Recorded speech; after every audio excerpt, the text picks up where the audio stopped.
Iabot ang iyong kamay kung may pagkakataon, kung tulong-tulong tayo, lahat makaaahon. Di ka nag-iisa, kay Ninong lagi kang may kasama. Kapit bisig lamang panalo ka.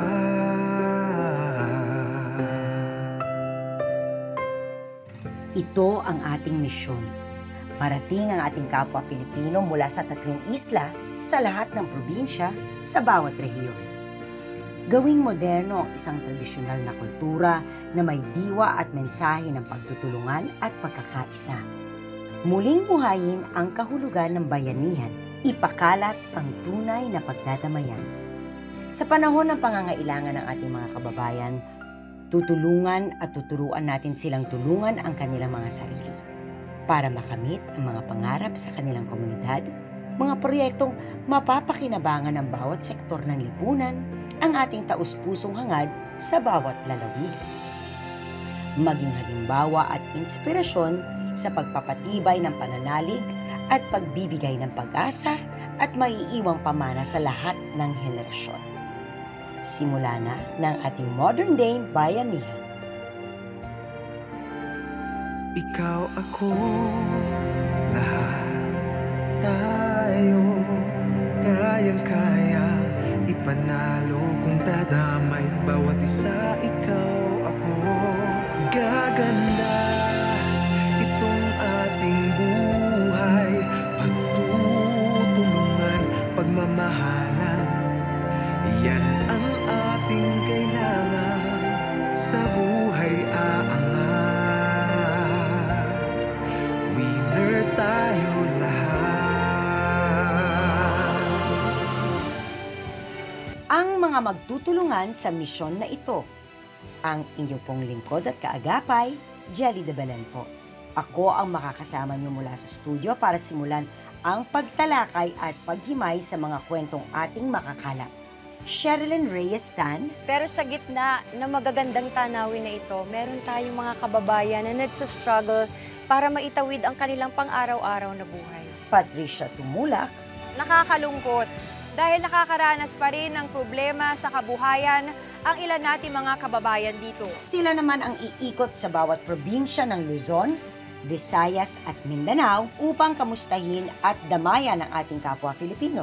Sasamahan din tayo ng mga eksperto na magbabahagi ng kanilang kaalaman sa bawat issue.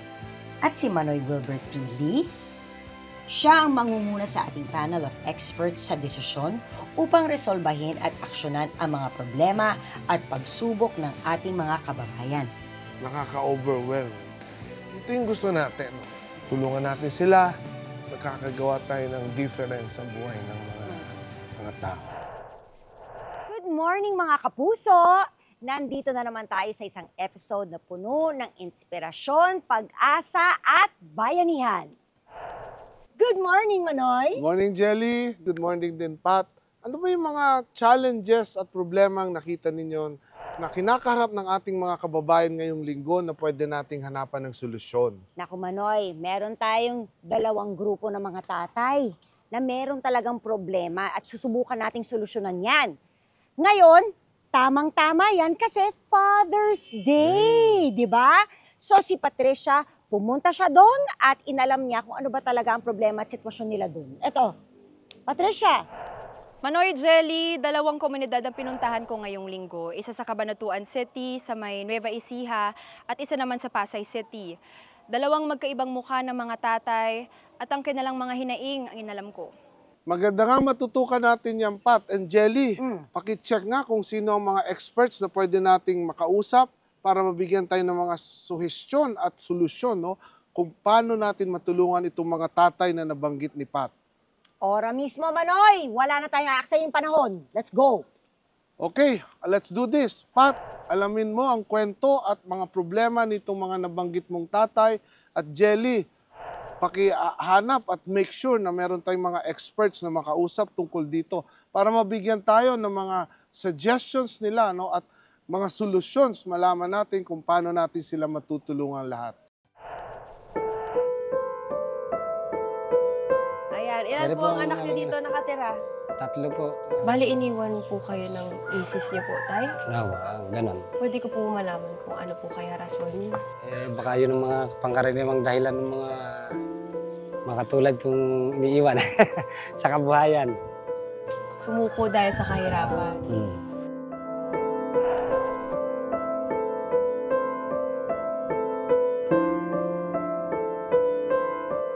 Ikaw ako kaya ipanalo. Winner tayo lahat. Kumusta na, Jelly, yung mga airpods sa Kabanatuan? Manoy, nakausap na ni Patricia ang mga airpods sa Kabanatuan at nalaman niya kung ano ba talaga ang sitwasyon nila. Eto, panoorin natin. Magandang umaga mga kapuso! Ngayong linggo, isang pagpupugay sa mga haligi ng tahanan ng ating matutunghayan. Welcome to the Gateway of the North, Cabanatuan City!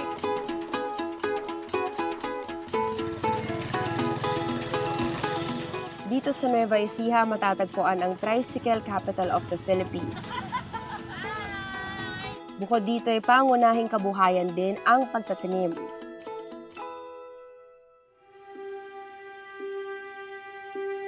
Sa Purok 3, Barangay Caudillo ay may isang grupo ng mga kalalakihan na miyembro ng Empowerment and Reaffirmation of Paternal Abilities o ERPAT.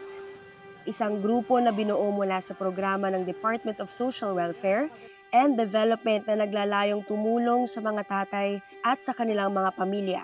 Magandang araw mga kapuso, kasama ko po si Tatay Joel, ang presidente mula sa ERPAT na group. Kamusta po ang buhay pamilyado, Tay? Mukhang in love ka pa rin ngayon, Tay. Gano'n na po ba kayo katagal kinasal ni Mrs.?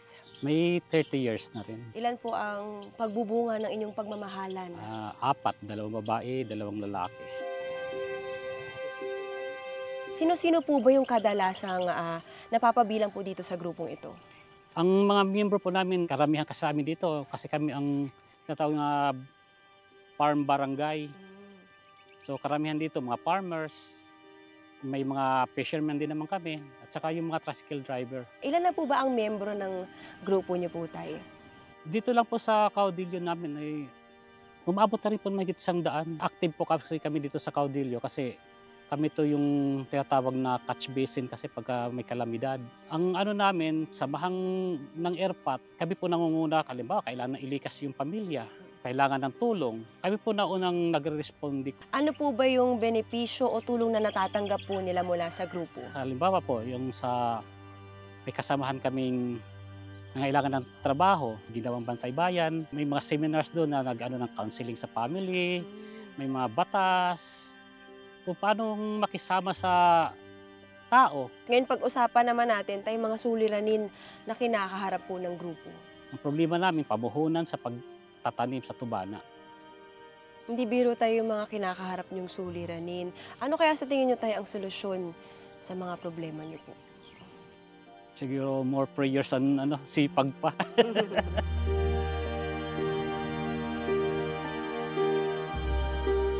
Ano na lang po ang pangarap niyo? Simulan natin para sa grupo niyo po. Na sana sa grupo namin, pangarap ko sana magtuloy-tuloy. Tsaka kumbaga sa pagtulungan kung anong mang darating na problema. Maraming salamat, Sige po. Tay, sa pagbahagi ng inyong kwento. Nakaka-inspire ang inyong pagiging madiskarte, pagsusumikap, tsaka yung talagang pananalig niyo sa Diyos. Mahirap ang magbanat ng buto at mabigat na pasanin ang pagiging padre de pamilya. Hindi maiiwasan ang mga pagsubok na maaaring makaapekto sa buong pamilya. Ang pinakamabigat po na pinagdaraan yung mag-asawa, nung ako po ay nagloko ng ibang bahay, ganun po, ng medyo mahabang panahon, 6 na taon. Tapos po, nung po ako bumalik sa kanila, natanggap naman po nila ako ng dati rin. Kaya ko po siya natanggap, siyempre po, mahal ko pa rin po siya. Ganun po. Ayun nga po, nung pong bumalik siya sa akin, yun lang po sinabi ko sa kanya, basta po kung tatanggapin ko siya, huwag na po niyang uulitin. Mayroon pong pagsisisi, humingi ako ng tawad sa kanila, mag-isa mga anak ko. Natanggap nila ako. Kaya masaya din ako, nakapiling ko na sila ngayon. Nakita ko naman po yung kanyang pagbabago. Kasi po, kung bumalik siya sa akin, puro trabaho na po siya. Buhat po noon, kasabi nga po nung napasok ako ng airpat, sinimulan ko po ang pagbabagong buhay. Hanggang sa ako po ay naging tao sa barangay, naging barangay tanod. Tuloy-tuloy na po ang pagbabago. Ang natutunan ko po sa kanila, yung pong mga pangangaral po, yung tungkol po sa family. Masaya po yung buo yung pamilya. Nayayakap mo sila, kasama sa pag kayo kumakain, sabay-sabay kayo. Napakasarap po para sa isang ama. Kasama lahat ng kanyang anak. Sige po, tayo sa aming munting tahanan. Ayan, ilan Meron po ang pong anak niyo dito nakatira? 3 po. Hamon ang pagtataguyod ng isang pamilya. Meron naman po yung harap. Ngunit mas malaking pagsubok kung gagawin ito ng mag-isa. So kasama niyo po ang mga anak niyo ngayon. Awa, kasama. Bali, iniwan po kayo ng misis niyo po, tay? Awa, ganon. Pwede ko po malaman kung ano po kaya rason. Ako man din hindi ko malaman kung anong dahilan eh. Dahil, siguro, gawa ng kahirapan, baka nagkukulang ng konti, ganon. Baka yun ang mga pangkaraniwang dahilan ng mga katulad kong iniiwan sa kabuhayan. Sumuko dahil sa kahirapan. Paano po pinagkakasya, tay, yung araw-araw na gastusin sa kinikita nyo na hindi po sapat? Noon kasi maliliit pa, kaya puro pagkain lang, saka ako na idadaos. 3 sila, puro high school. Ang baon nila niyan 100 bawat isa. 300, ang kinikita lang ng araw dito dati, 300 lang. Alak may pagkain nun pag binaon nila lahat. Paano na pagkakasya, tay? Nung bandang huli, hindi na rin makayanan. May tunay, 2. Yung panganay ko, saka yung sumunod. Dito na lang po. Tutulungan na lang daw nila muna ako. Saan po kayo kumukuha ng lakas yan, tay? Sa kanila rin. Kasi silang inspirasyon, kaya obligadong hindi mo maramdaman yung hirap, yung init, lamig. Obligadong pagtisin mo. Para sa akin, napakalaki ko sila ng mabait, magalang. Ano po bang pangarap nyo para sa inyong mga anak? Yun nga po, yung maabot nila yung pangarap. At saka lagi kong sinasabi sa kanila, huwag sila mag-iwan ng magkakapatid. Kung sino meron, magdamayan sila. Pag-usapan po natin tayong airpat, gano'n na po kayo katagal na miyembro? Mga 10 years na po. Ano po bang tulong ang natanggap niyo po sa grupo? Yung damayan lang, yung pagkakaisa, pinananatili lang namin sa aming grupo na kung sakaling may mga ilangan ang miyembro namin, may magkusang loob. Damahan ng airpat dito sa amin dahil ang buhay po dito puro mahirap lang. Tay, ano lang po ang mensahe niyo para sa mga kagaya niyo pong solo parent na lumalaban po araw-araw sa mga pagsubok? Maging matatag sila, huwag susuko hanggat kaya. Kaya sa mga katulad ko ng solo parents, sipag, tiyaga at pagiging tapat lang sa kapwa. Maraming salamat po sa pagiging inspirasyon tayo. Maraming salamat sa inyong kwento. Talagang saludo kami sa pagiging mabuti niyong ama sa inyong mga anak.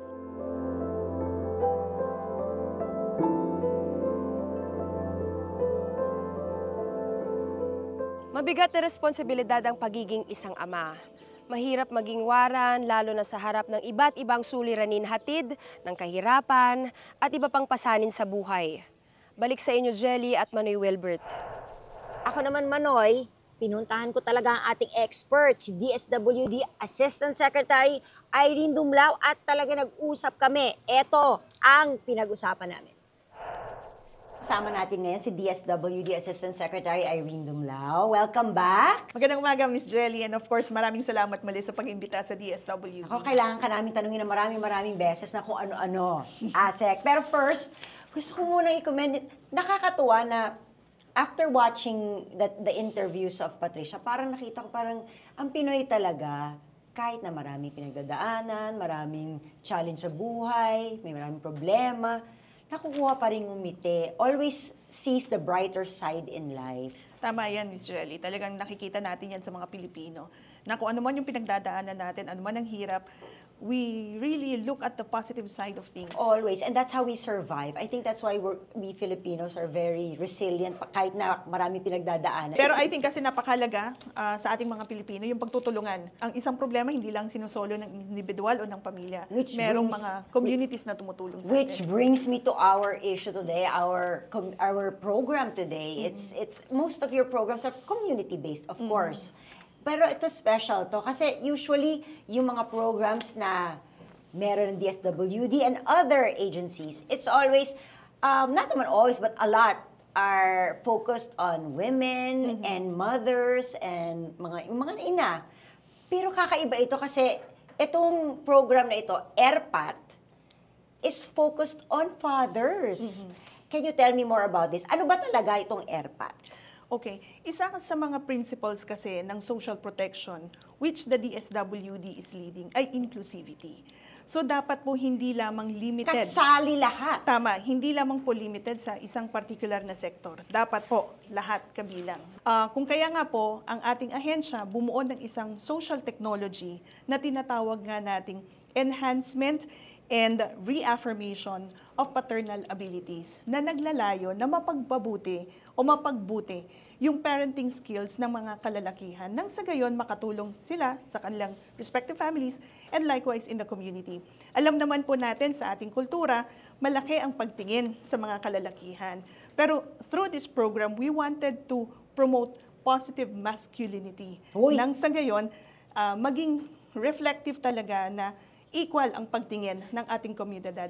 Sa bagay, pag healthy at well-rounded yung ama, yung mga anak magiging ganun din. Lalaki sila sa pamilya nila ng maayos. Kapag maayos ang anak, lalabas sila sa society ng maayos din sila. So it all starts at home, di ba? Tama. Lalaki ang mga bata na may paggalang sa kababaihan, may paggalang sa mga matatanda, and alam nila kung paano rin makapag-contribute sa improvement ng kanilang respective families and communities.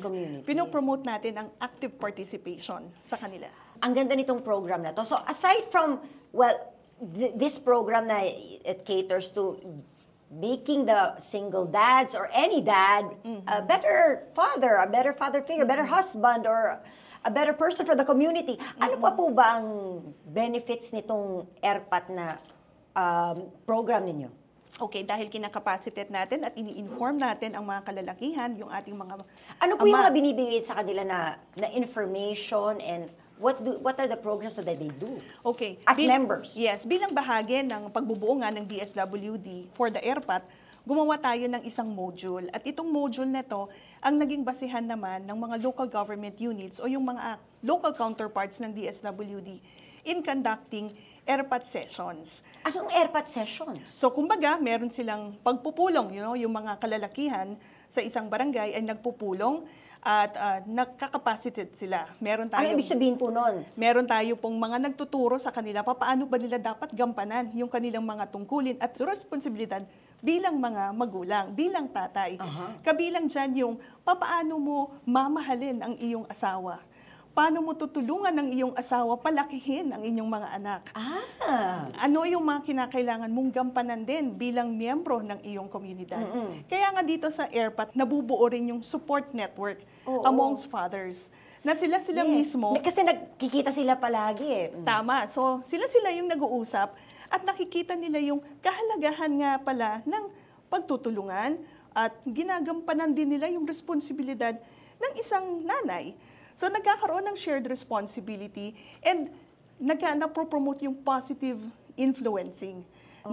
Dahil dyan, yung ibang ama rin na nakikita na hindi nila nagagawa ang isang bagay at hindi nila napapasaya ang kanilang pamilya, nakikita nila na may pagkukulang sila, napapagbuti yun, na-amend o na nagkakaroon ng pagbabago.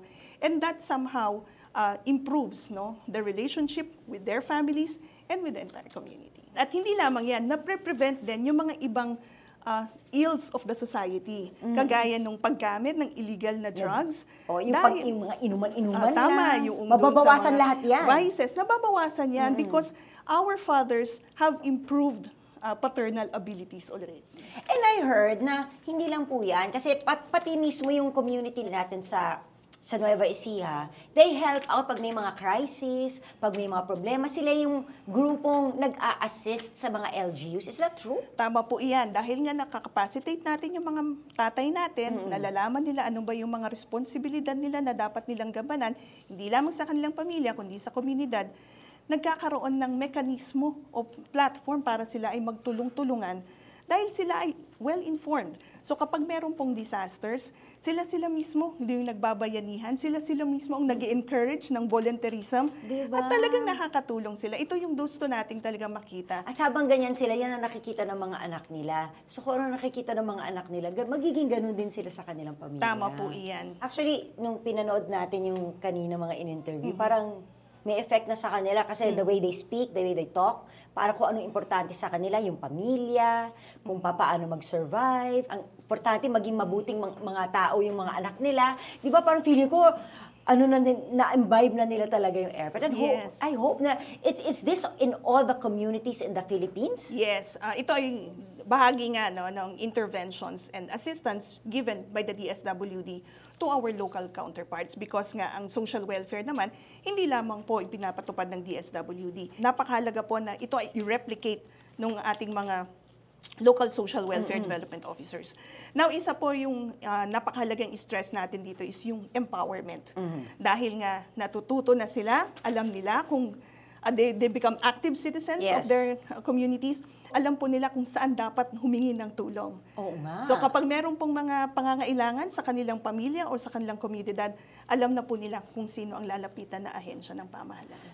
Is there any other way para pwede nating mapalakas ito at masuportahan natin lalo ang mga haligi ng ating tahanan? Yes. Actually, sa Pantawid Pamilyang Pilipino Program, yung 4Ps na ini-implement ng DSWD, meron tayong tinatawag dyan na Family Development Session. And one of the modules of the FDS is yung improving parental responsibility. So, hindi lamang po para sa tatay, gayon din para sa nanay. Kasi shared responsibility po ang pagpapalaki ng isang pamilya. But ini-stress din natin na yung kahalagahan nga po ng ERPAT. Kaya ini-encourage din talaga natin yung participation ng fathers sa mga family development sessions natin. Now po, paano pa natin ma-intensify o ma-reinforce yung implementation nito? I think important na makapag-identify tayo ng champions. Yung mga tatay na napakalaki na ng impact sa buhay ERPAT nila sa kanila. So, kaya bigyan natin sila ng mukha. Tama po iyan. Tapos sila po yung ating pagsalitain sa lahat ng mga activities.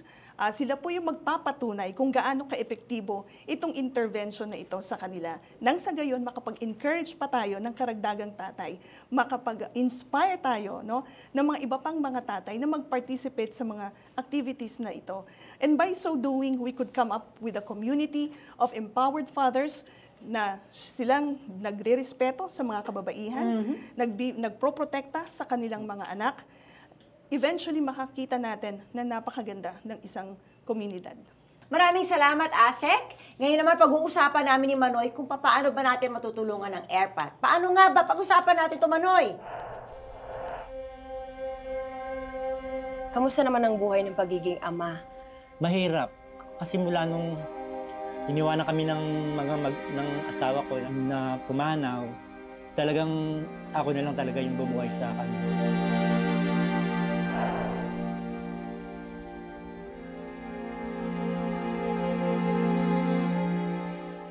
Ikaw ako, kaya ipanalo, winner tayo lahat.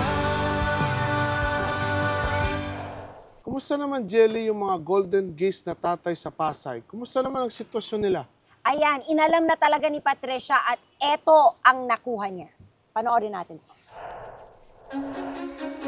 Mga kapuso, ngayong linggo ng umaga, nandito tayo ngayon sa sentro ng turismo, kasaysayan at kultura ng National Capital Region, ang lungsod ng Pasay.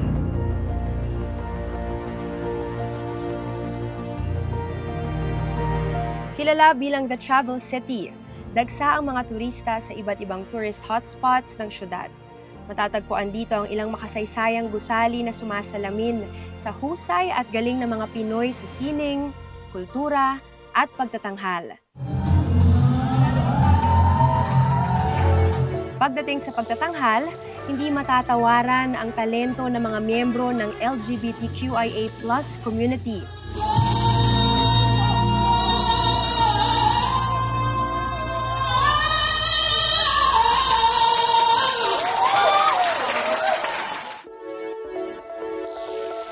Dito sa Pasay, makikilala natin ang ilang miyembro ng grupong Golden Gays na hindi lang naghahatid ng saya, kundi tumatayo ding ama sa kanilang pamilya.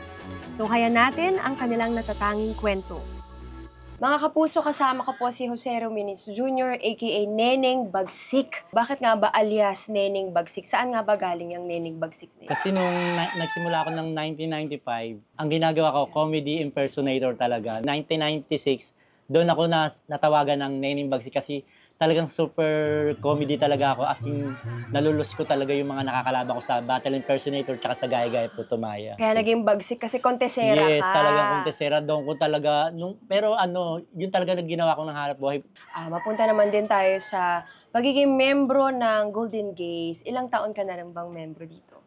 Nagsimula ako sa Golden Gays 2016. Pinasok ako ng friend ko kasi ang mga lola hindi na kayang mag-perform, mahina na. Kaya kapag may nag-i-sponsor, kailangan nila ng mga mag-intermission para yung sponsor masihan naman kahit paano. Pangalawang pamilya ko ng Home for the Golden Gay.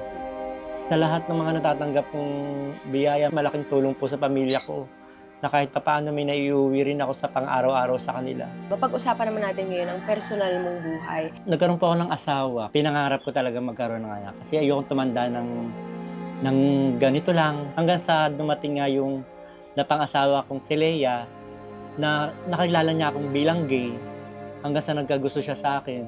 Kamusta naman ang buhay ng pagiging ama? Mahirap kasi mula nung iniwanan kami ng asawa ko na pumanaw, talagang ako na lang talaga yung bumuhay sa kanila. 2019, nagkaroon siya ng sakit na appendix. Tapos na-opera na infection, yun ang kinamatay niya. Kaya mula nung nawala siya, ako na lang talagang nagtaguyod sa dalawang anak ko. Na kahit anong trabaho is gagawin ko, kahit nakakahiya, kahit nakakatawa, sa mga entablado, lahat magme-makeup ka para lang magkapera. Saan kayo kumukuha ng lakas niyan? Kumukuha ako ng lakas sa dalawang anak ko.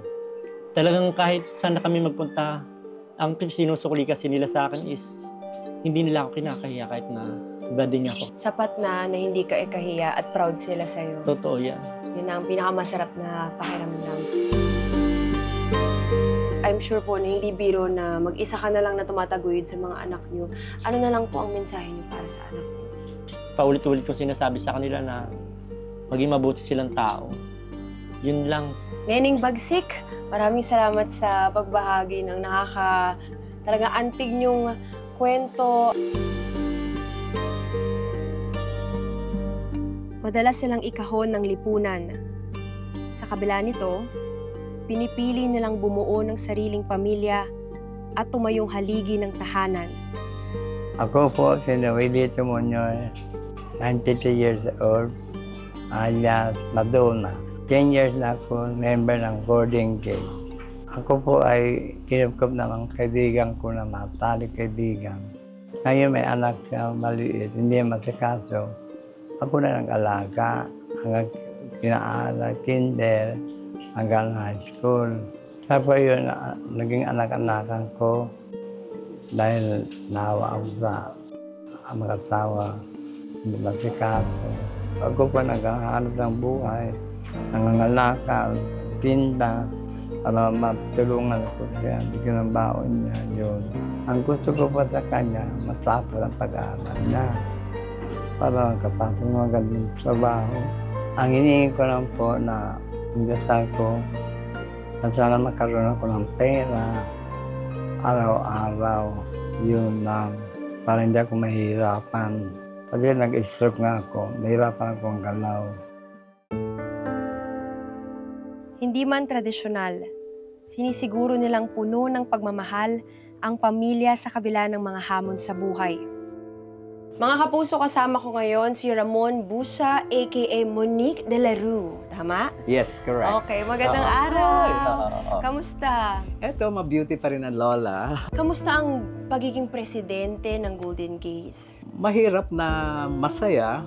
Kasi syempre, unang-una may mga problems kaming dapat i-solve everyday, mga basic needs, kalagayan ng mga lolas, kailangan malaman mo na talagang lahat sila in good health, in high spirit. You have to make sure na ready sila everyday, lalo na pag may mga parating na mga shows. Kanina nakilala naman yung mga members nyo. May mga anak at may mga pamilyang sinusuportahan. Gaano po ba kayo ka-proud sa kanila? Well, ako natutuwa ako dahil nga kasi ginusto nila yung way na yon. Siguro sabihin natin sa pagmamahal na lang talaga. Kami naman open book eh. Sa amin naman welcome naman din yon dahil nga kasi kami sa organization hangga't maaari talagang tutulong kami at tutulong sa mga kabaro namin. Laging good vibes ikaw. Oh, yes, oo. Positivity. Yes, Okay. oo. Thank you for sharing your story. Yes, no problem. Thank you. Pangarap po namin ay love, happiness, and good health. Hindi lang para sa iyo, kundi para sa inyong grupo. Yes, Maraming salamat. Thank you rin. Sana ay matupad ang mga pangarap po.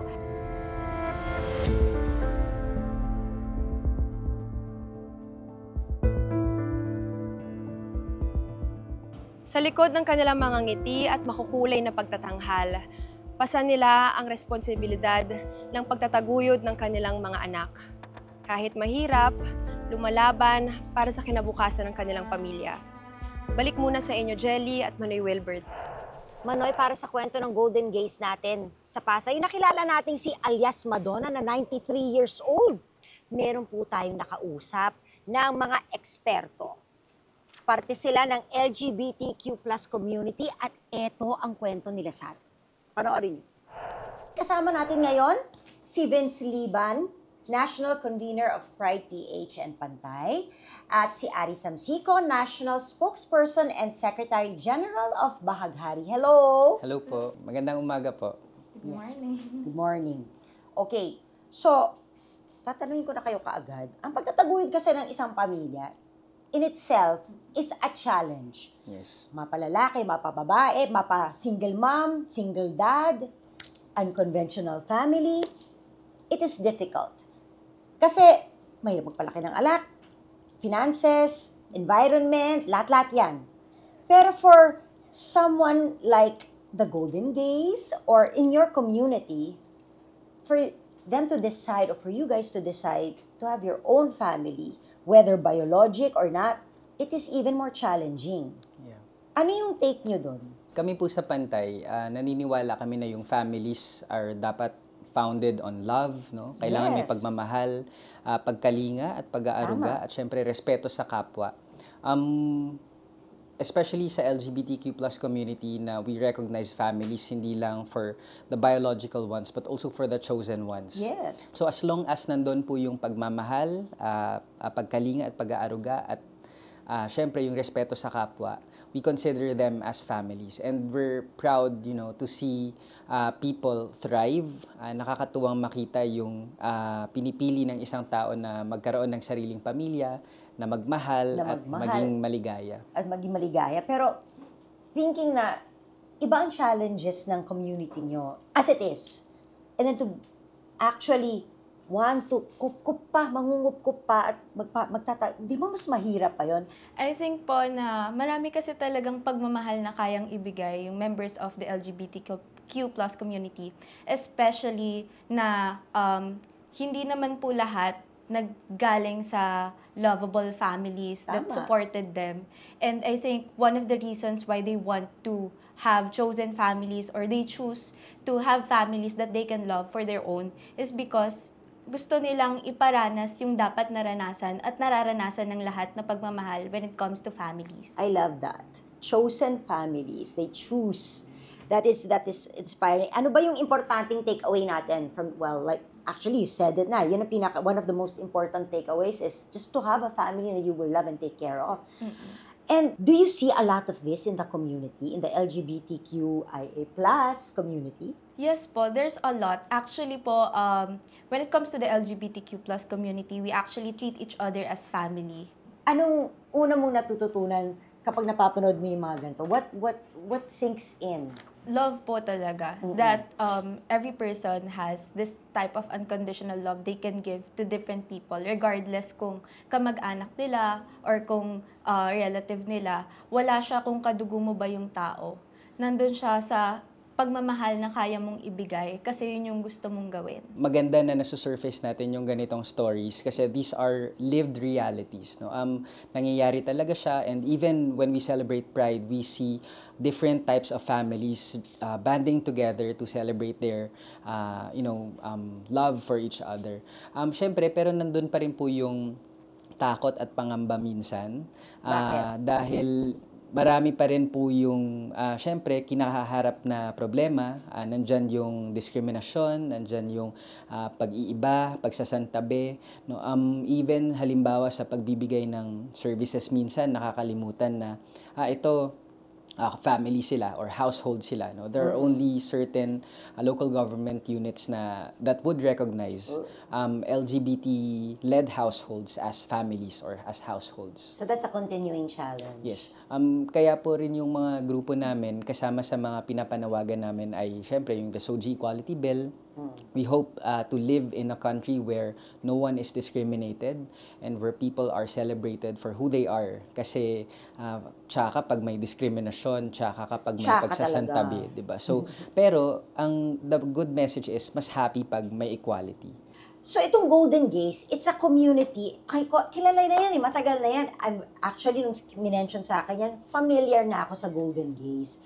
And yung kanilang ginagawa is admirable because at least alam ng ating mga, in your community, na meron silang mapupuntahan, meron silang matatakbuhan. And maliban sa mga ganitong issues, ano pa ba sa tingin nyo ang ways that we can help this community? Well, we know Golden Gaze for having that space, that safe space for elderly LGBTQ+ Filipinos. But also, madalas na nakakalimutan siguro ng mga younger generations na the world was harsher during those times. Yes. They faced a lot of violence and discrimination, and we can only be thankful that they took up space, that they were there to fight the earlier battles for us. For you guys to be here right now, wherever you are. Yes, and that's something to be thankful. Sa palagay ninyo, anong pinakamagandang tulong na maibibigay sa kanila? Ako po kasi, I think long-term pagdating dito, na sana ma-recognize mo na yung queer families, no, yung LGBTQ+ individuals as citizens of the country, that we also contribute to nation building. Bahagi kami ng iba't ibang industriya. However, we face discrimination and harsh realities.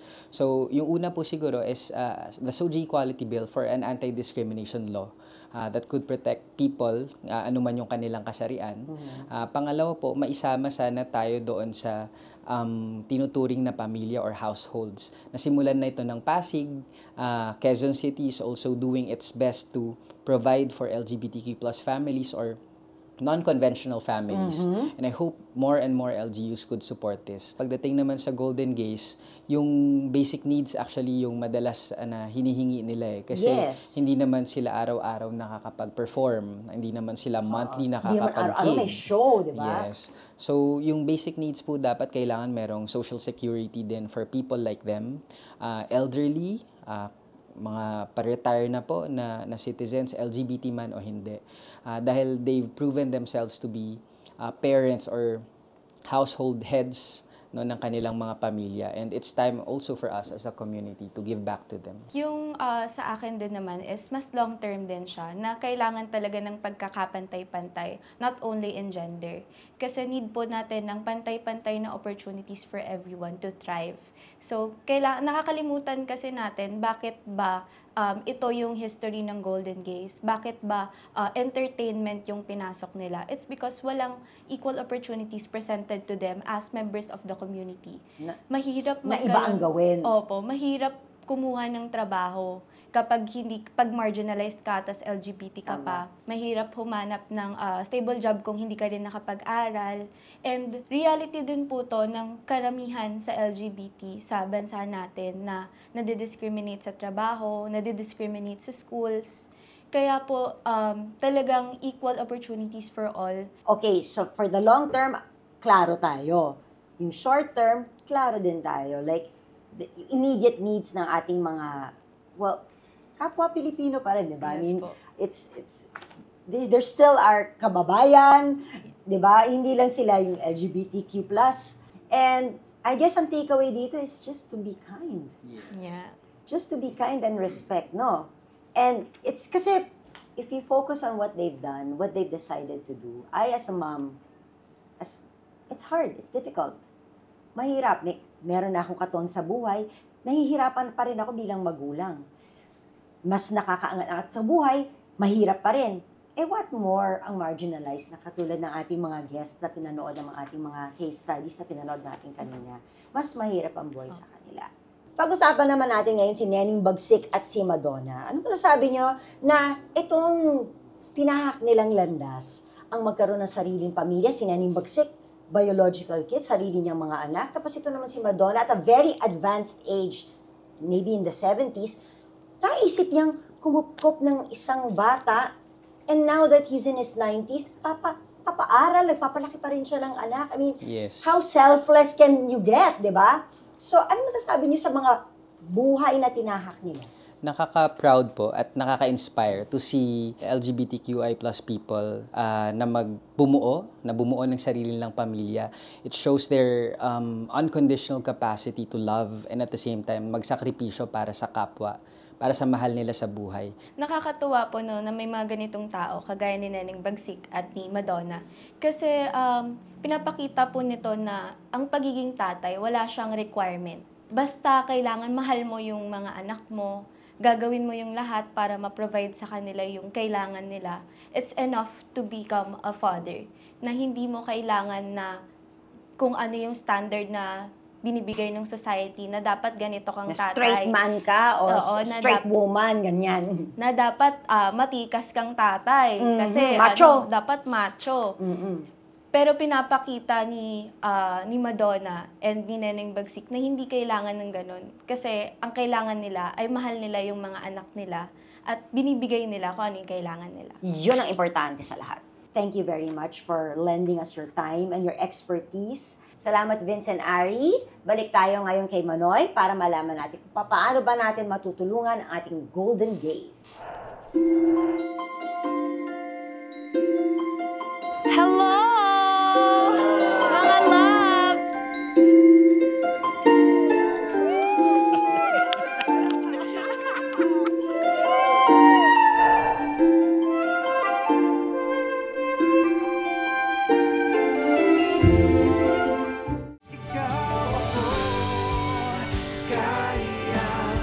Ipanalo, winner tayo lahat.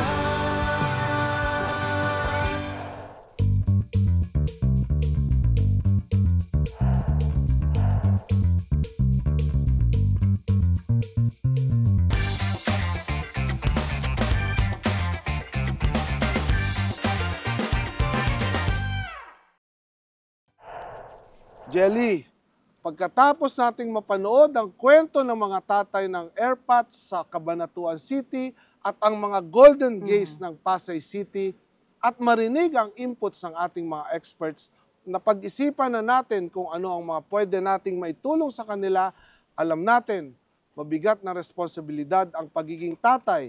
Sa harap ng mga pagsubok, kailangan nilang maging matatag, kailangang maging matibay bilang haligi ng tahanan. Kaya gusto natin kahit papano mapagaan natin ang kanilang pasanin. Mula sa ating programa, ito ang inihatid nating tulong at sorpresa para sa kanila. Muli, ako po si Patricia Tumulak. Sa ngalan po na aming programa na si Manoy ang Ninong Ko, gusto ko lang po pasalamatan kayo sa mainit niyo po na pagtanggap sa amin. Talagang saludo po kami sa inyo, sa inyong grupo na samahan na namumuo po ng mga talagang masisipag at nagsasakripisyong mga ama para maibigay yung mga pangarap nyo sa inyong mga mahal sa buhay. Kaya eto na nga po, dahil dyan po, bibigyan po namin kayo ng munting sorpresa po mula sa aming programa. Ready na po ba kayo? Ready na!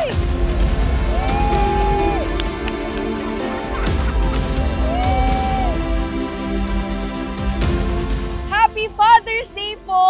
Ayan, Thank ito you, po ay thank magandang you. celebrations. Deserve niyo po talaga ng malaking break at naway itong munting handog po namin ay makatulong po sa inyo sa inyong grupo. Pero mga tay, hindi po nagtatapos na ng aming munting sorpresa. Handa na ba kayo sa last naming surprise? Handa na! Halika, tara, samahan niyo ko. Tara, tara!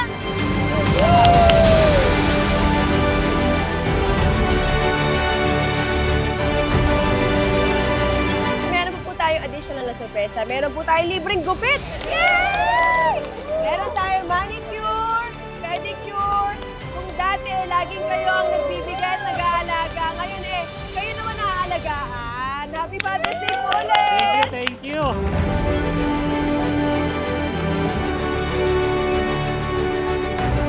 Maraming salamat po kay Sir Ninong doon sa mga binigay niyang tulong dito sa aming barangay. Maraming salamat kay Manoy Wilbert sa mga sorpresang binigay sa amin sa aming samahan. Makakaasang kami yun ay aming pangangalagaan at gagamitin para sa kalinisan. Samahan ng mga airpat ng Caudillo at ng buong Kabanatuan. Maraming salamat, Manoy, sa bigay mong tulong para sa amin. Mabuhay mga tatay!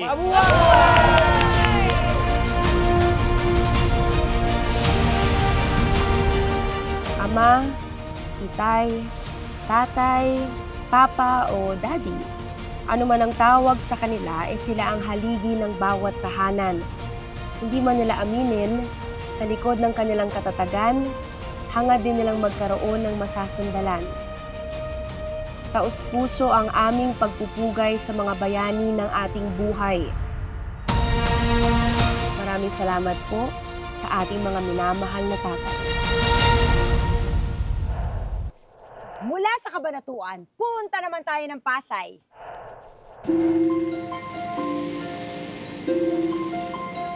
Mga kapuso, papunta na ako ngayon sa headquarters ng Golden Gates kung saan bibisitahin natin sila at susurpresahin natin sila. Tara, samahan niyo ko. Tara, tara, tara. Let's go.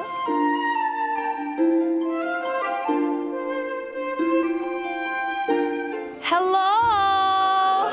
Mga loves! Ako si Patricia Tumulak mula sa Simanoy, ang ninong ko. Kamusta naman kayo? Welcome, welcome. Ay, pula pa rin! Welcome, welcome. Oh, entry. Press to press pa rin. Napansin ko dito sa inyong baler ay parang may kulang. Ano nga ba ang kulang? Kaya halika samahan niyo na ako. Halika samahan niyo ako. Halika. Mas maganda may bonding.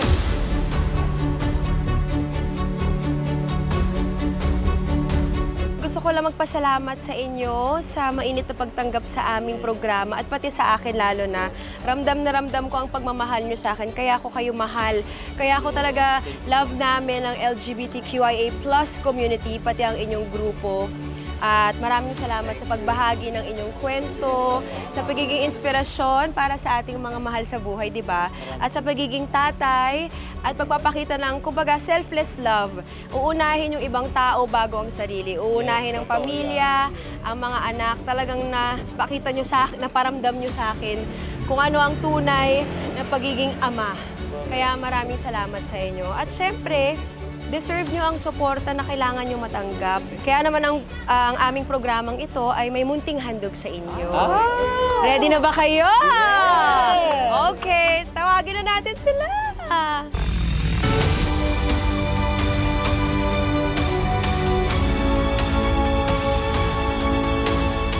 Alright, tanggapin niyo po ang aming munting surprise!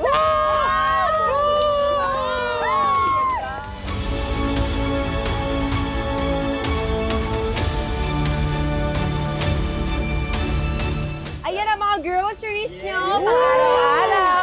At syempre, kailangan everyday beautiful at pang-arapan yung mga make-up, Yes, mga hair extensions, wigs, at rings. Yes, okay. Naway ang munting handog namin para sa inyo talagang makatulong sa inyo sa kahit anumang simpleng bagay. Yes.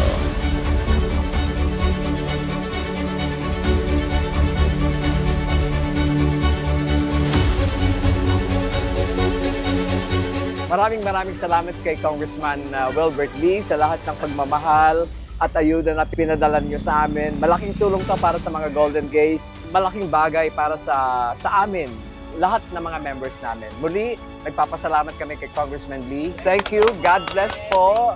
Salamat. Maraming salamat po kay Congressman Wilbert Lee sa tulong at pagmamahal na ayudang binigay niyo po sa amin ngayong araw na ito. Maraming salamat po. Malaking tulong po ito. Maraming salamat. At sa staff ng si Manoy ang ninong ko. Thank you so much.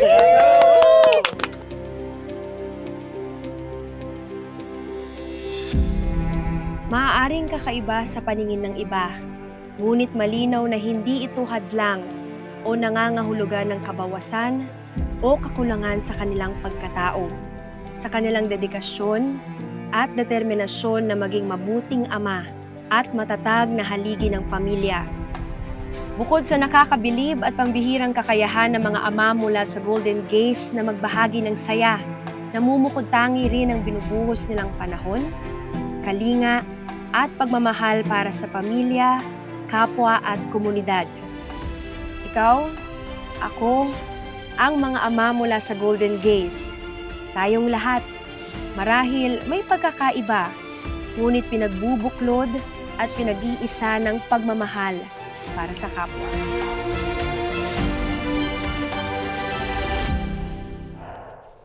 Nakakatuwa naman at nakakataba ng puso yung reaksyon ng ating mga daddies. Saktong-sakto talaga sa Father's Day. Naku mga kapuso, huwag po kayong bibitiw. Magbabalik pa ang Si Manoy ang ninong ko.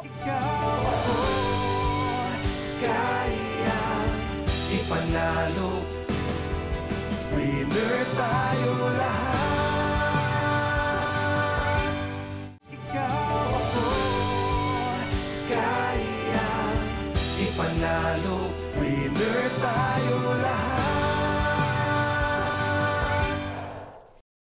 Welcome back po sa Si Manoy ang ninong ko. Naku Manoy, mission accomplished tayo today sa paghahatid ng tulong at pagpapasaya sa mga nakilala nating daddies today. Deserve naman talaga yan ng mga airpat at saka ng mga taga-Golden Gays. Alam natin, wala naman talagang perpektong ama. Ang mahalaga, sa anumang hamon at sitwasyon, nangingibabaw pa rin sa kanila ang pagmamahal at pagkalingan nila sa kanilang pamilya. Tama. Kaya sa araw na ito at sa bawat laban ng buhay, deserve nilang maging winner. Tama, Jelly. Bilang isa ring tatay, walang katumbas na saya ang makitang ligtas at maayos ang sitwasyon ng aking pamilya. Tulad mo, inaalay man natin ang ating buong lakas para sa pamilya, pero hindi naman tayo mauubusan dahil sila rin ang nagbibigay sa atin ng lakas at inspirasyon. Ikaw, ako, tayong lahat na nagsasalo sa isang mundo, we deserve better, lalo na para sa ating pamilya. Kaya pagdating sa serbisyo, tama lang na we demand better. Patuloy nating iangat ang isa't isa, maging lakas po tayo ng ating pamilya at kapwa para ipanalo ang bawat laban ng buhay, para winner tayo lahat. Yes! Well said, Manoy! At dahil Father's Day ngayon, hindi natin palalagpasin to na wala tayong paandar na celebration. Ang mga anak mo mismo ang magdadala ng pabate. Happy Father's Day, Manoy! Ayan! Ay, dito mga anak, pero dalawa lang sila, kulang pa kayo eh. Wala dito yung dalawa. Manoy, pakilala mo naman sa ating mga kapuso ang iyong mga anak. Ito po ang aking panganay na anak na lalaki, si Johan. Si Johan. And? Ito naman po si Jeremy. Jeremy, ilan bang anak mo, Manoy? 4. Asan yung dalawa? Ba't kulang tayo today? Nandun sa date. O sige na nga, Pinagpalit ang tatay sa Pinagpalit ang tatay sa date. At least date. nakangiti ka pa rin habang sinasabi mo yun. Salamat, thank you very salamat. much. Happy Father's Day, Manoy. Thank you, Jelly. Thank you. At i-enjoy niyo yung cake na yan, mag-aama. Thank you. Kiss mo daddy mo! Ano ba? Nahiya pa. Thank you. It's Father's Day. Kamusta bang daddy ito si Manoy? Stricto ba siya? Hindi. Naku, hindi. Hindi talaga? Hindi. As in, makakalabas ako. Basta lang umuwi ako at some point in the near future, okay na kay Papa. So, ibig sabihin, kahit 2 days, hindi ka umuwi, okay lang? Okay, medyo ano na yun. Over ka na doon. Kailangan magsawa siya, magsawa. Kailangan magsawa. Para maging mabait katulad ko pagdating ng So, araw. si Manoy pala ay mabait. Ganun pala yun. Mabait. Ikaw naman, paano na ba maging daddy to si Manoy? Paano ba siya sa bahay? Stricto ba siya pag kumakain kayo? Kailangan walang cellphone? Kailangan nag-uusap lang? Ganon? May ganun ba? Parang hindi, no? Hindi talaga? So, hindi ka talaga strict? Akala ko pa naman medyo strict ka, hindi ka pala strict. Hindi. Cool daddy pala to, si Manoy. Yung daddy ko kasi talagang ano rin, ang daddy ko, kailangan ma-experience mo yung lahat, no? Tama. Matumba ka ngayon, matuto kang tumayo. Kailangan ma-experience mo lahat, no? Hindi pwede yung dumating yung araw na pag wala na. Sabi na daddy ko, pag wala na siya, tsaka ako matututong madapa, wala nang magtutulong na iahon siya. No? Kaya, mas mahirap yun. Mas mahirap Ituro yun. na ngayon. Hayaan mong ma-experience nila lahat para nandito pa ako. No? Kung sakali, merong aahon. Tutulong para sa pag-aahon. Tutulong na para makaahon sila. No? Yan yung sinasabi ng daddy ko. Which is, yun din yung pinapasunod ko. Sa mga anak mo. Yan din ang ginagawa mo sa mga Ginagawa anak mo. ko. And I find that that's the real essence of being a father. Sa daddy, okay lang lahat. Si daddy okay lang, cool lang. Si okay mommy lang. sermon, no? Okay lang. Okay ganyan lang naman lahat. ang role namin, kami yung kontrabida. At dahil dyan, we would like to again greet you. Happy Father's Day. Thank you. Mga kapuso, sana po nag-enjoy kayo sa ating episode today. Sa susunod na linggo, marami pa tayong tatalakaying mga kwento at susubukang solusyonan in the spirit of bayanihan. Kaya naman sa mga tatay dyan, sa inyong mga tahanan at nanonood, Happy Father's Day din sa inyo. Magkita-kita po tayo muli next week dito sa Si Manoy ang Ninong Ko. Bye everybody!